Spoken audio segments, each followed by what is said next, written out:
Hello everyone and welcome back to another episode of Art Nouveau with your host LeilaniJoy. This is my video art blog where I document my creative process and give you guys some tips and tricks along the way. Now, before I get started on my new episode today, I just wanted to extend a huge thank you to all my loyal viewers and subscribers out there. I know I've been gone for a while, and I've been trying to pacify you guys with some little mini episodes and old episodes, but I am back, and I just want to say thanks for waiting. I just finished up with my very top secret project that I've been working on for 2 months now, and it's been really intense, and I haven't gotten out of the house much or put on real pants, which has been, fun for my boyfriend. He's like, "Are you in those dirty sweatpants again? Have you showered?" I'm like, but anyway, I am done with that project, and it was a huge relief to be done. And afterwards, I was like, okay, I'm just gonna do nothing for 3 days. Well, nothing besides play Mass Effect 3. Anyways, I played video games all day just to kind of clear my brain. And by the way, if you've never played Mass Effect, you really should go do that right now. Don't even bother with this video. And if you don't know what that is, then I'm just gonna sound like a huge geek for a minute here. But I've actually almost finished with Mass Effect 3. I'm not quite done yet, but I played the first two when they came out a few years ago, and they're so awesome, and the new one is so awesome. I just downloaded the Citadel DLC. It was just way, way cool. And for those of you wondering, yes, Garrus Vakarian is my boyfriend, and if anyone wants to do some Commander Leilani Shepard and Garrus fan art for me, then you would be my best friend forever. Okay, anyways, you're here to see some art and not all my nerddom coming out. But anyway, I promise you guys you will see the results of that project very soon. Because of contracts and legal stuff, I haven't been able to show you guys the process, but I can assure you it will be well worth the wait, so stay tuned for that. On today's episode, I'm actually going to be creating 2 pieces for you guys, so you'll get a little 2-for-1 special on this episode. And as you may recall, on my last mini episode, I did this piece here, inspired by the work of Gustav Klimt. And I just loved doing that piece so much, and you guys really seem to like it as well, that I started thinking it would be really cool to do 2 more companion pieces and sort of create this triptych of all 3. So that's what I'm going to be doing today, so let's go ahead and get started. So for these 2 new Klimt pieces I'm going to do, I thought it would be really nice to sort of have a spectrum of skin colors throughout these 3 pieces. The first one I did was a very fair skin tone, and I thought it would be really fun to explore sort of a medium skin tone and a darker skin tone in my other 2 girls. So I thought this would be a great opportunity to do a little demo for you guys. I get a lot of questions about how to paint skin tones, and as you guys know, in my style of work, I keep things pretty graphic. I don't really worry about shading or too much contouring or anything like that, but this quick little demo I'm going to show you will definitely apply no matter if you do simple graphic stuff or if you'd like to do something a little bit more rendered and realistic. So I have a couple of photo references of the gorgeous Lupita Nyong'o, and I have to say, I'm kind of obsessed with her. I just think she's magnificent and beautiful. I just love her face so much. And she has a really gorgeous skin tone for me to kind of work with here. So the first thing that you want to keep in mind, which is very important if you're going to do something realistic, is actually the different values. So don't worry about the local color of the skin tone, because that actually doesn't really matter that much. So for demo's sake, I'm going to put this in grayscale, and then I'm going to show you, and it's already easier to see where the highlights are on her face and certain areas that are lighter, because I think people get a little hung up on what local color things are. And I mean, if you're painting skin tone or anything else, these rules apply. So I'm just going to show you something really quick you can do in Photoshop to make this easier.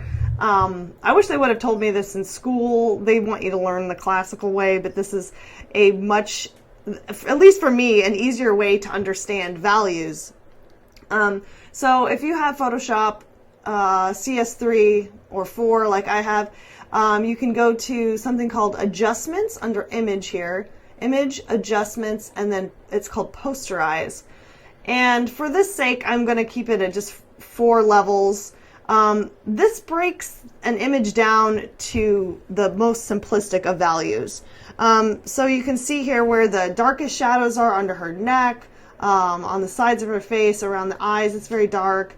In the nose, there's going to be the brightest highlights on the forehead, cheeks, and the lips, because that's usually coming closest to you, and also on the chin. You can play around with this a little bit, and you'll see you can have 8 levels. That you can start to see more of a photoreal look there. Move it up to 13.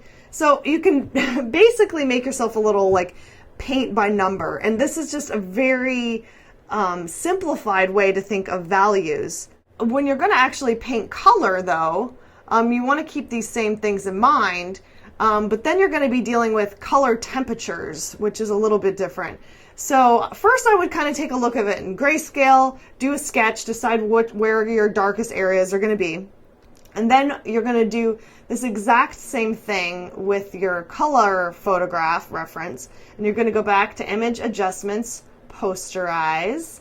And you'll see that it does the same thing with color, which is really useful, I find. Now I don't even do this in Photoshop every time, because you can kind of train your brain to identify these things. In school, they just make you draw from life, which I always found like I just had a harder time wrapping my brain around that. I was like, okay, well, I see a person standing up there. But when I figured out I could do this in Photoshop, this really helped me think in a different way about photo reference. So then another step that you can do, just to make this easier on yourself, is actually sample. So you can see here, this is the darkest. This is pretty high contrasty photo. So you've got pretty much black, like a dark black color. And then then you're going to just keep going through each value here, and you can make yourself a little color palette to work from with all the different values that you see here. So you can see there's another color there. It just, I don't know, for me, this kind of thing just makes it easier for me to interpret a photo. Even if you don't have Photoshop and you can't do this, you can still sort of think this way when you look at a photo. Just try to sort of decipher where the different values and where the different color changes are, and that will just help you to be a better painter overall. So give this technique a try, and hopefully it will make painting skin tones much easier for you.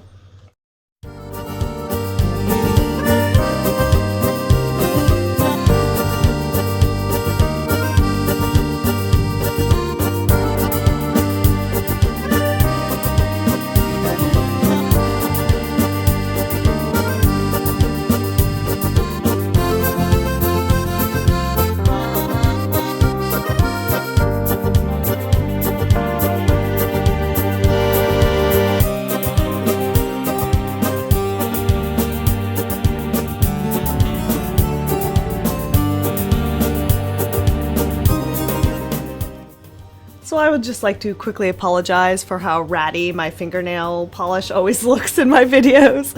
It just comes with the artist territory. I can never have nice nails because I wash my hands and get paint on them all the time. So yeah, you'll just have to look at it. Sorry. And also, for those of you that keep informing me that I hold my pencil wrong or my brush wrong, I've actually gotten this comment so much that I've finally added it to my frequently asked questions. And my response is that this is just the way I do it. I've been holding it this way since kindergarten, and all my teachers told me it was wrong, and they all tried to fix me, but it's just how I'm comfortable doing it. And I don't really see what difference it makes if I'm getting the results that I want. There's a lot of artists that paint with their feet, with their fingers.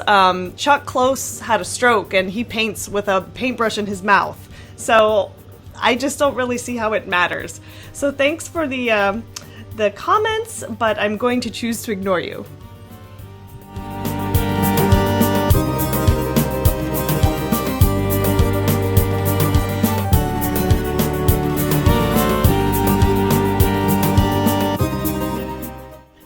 I work here, I decided I wanted to break up the space of her body a little bit. So I've decided to bring in some more of this collage paper that I have and sort of sketch out a swimsuit bikini and cut that out of the paper and collage it onto the painting, just to give her a little bit of suggestion of form underneath and break up the shapes a little bit.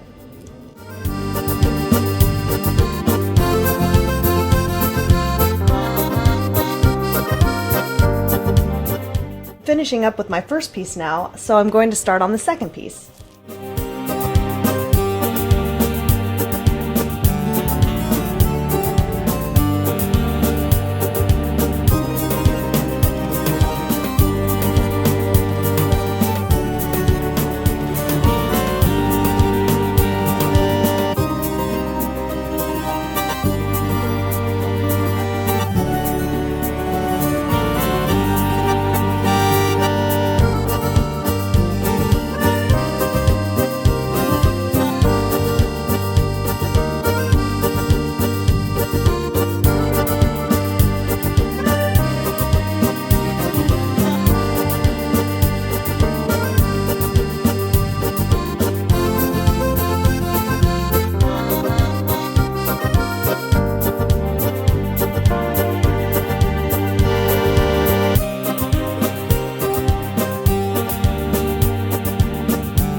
Okay, you guys, so my two new Klimt pieces are almost finished now, and before I show you how they turned out, I just want to tell you a few quick things.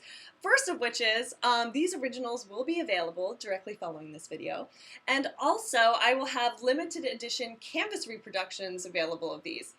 This is of the first piece I did that I titled Klimt's Adele, and this is a 16 by 32 canvas reproduction that I've hand embellished with metallic gold acrylic paint. I'm not sure if you guys can see this, hopefully you can, but it has sort of like an iridescent shimmer to it and little highlights that I've hand painted. Each of my reproductions is a very limited run of only 10 each, regardless of size, and I do have framing available and multiple sizes available. So you can grab one of these reproductions in my Etsy shop at etsy.com/shop/LeilaniJoyArt. They're selling really quick, so you might want to grab one right away if you'd like one of these. Also, I've gotten a lot of requests from you guys to offer some of my original sketches and process drawings for sale. So due to popular demand, I'm now going to be listing, I've got some process sketches of my original Klimt's Adele, and this one is a sketch I cleaned up and refined it of Yara, that little watercolor painting I did recently. So you can grab these original sketches in my Etsy store as well. And I'll try to keep doing some drawings and stuff for you guys. One of my collectors recently emailed me and asked to buy some of my process drawings and said that she was going to frame all these drawings and sketches and do sort of like a collage wall of like in progress work. And I thought that was such a cool idea. So I thought it would be really nice to offer you guys the option to buy some of my sketches. And I will try to do more for you and have some more original drawings available soon. Alright, so without further ado, let's check out how these final pieces turned out. And I promise to see you guys on the next episode of Art Nouveau very soon. And I shall try not to play too much Mass Effect and do more artwork. Okay, see you guys later.